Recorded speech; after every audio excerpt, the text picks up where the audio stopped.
The Super Falcons of Nigeria crashed out from the ongoing Olympic Games from the group stage without winning even a single match. They scored just a goal.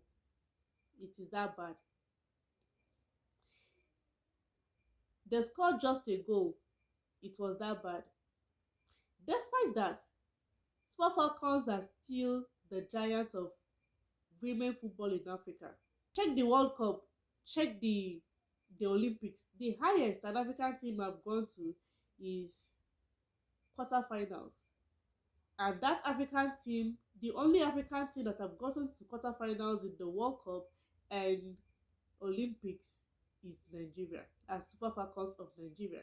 So despite whatever happened in this year's tournament, they still remain the giants of women football in Africa. Because I am yet to see an African team that can do it better. Super Falcons and the Copper Queens of Zambia represented Africa in this year's tournament. The two teams couldn't get through the group stage.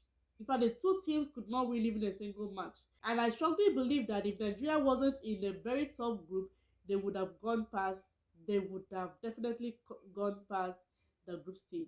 The essence of this video is to let the Sport Falcons to know that Africa as a whole is depending on them.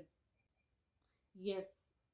The Sport Falcons of Nigeria needs to note that whenever they don't perform well in the world stage, they don't just let down Nigerians, they also let down Africans, Africans as a whole, because they don't just represent Nigeria, they represent Africa as a whole in the world stage. Africa is still depending on Super Falcons to break into the world of female football and win major trophies. Be it World Cup, be it Olympics, whatever.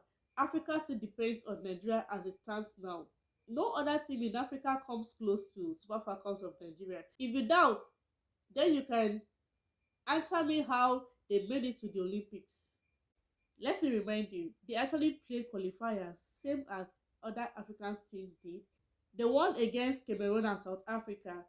In fact, that of Cameroon was very dramatic and funny because the indomitable lionesses of Cameroon accused them of using juju to play football.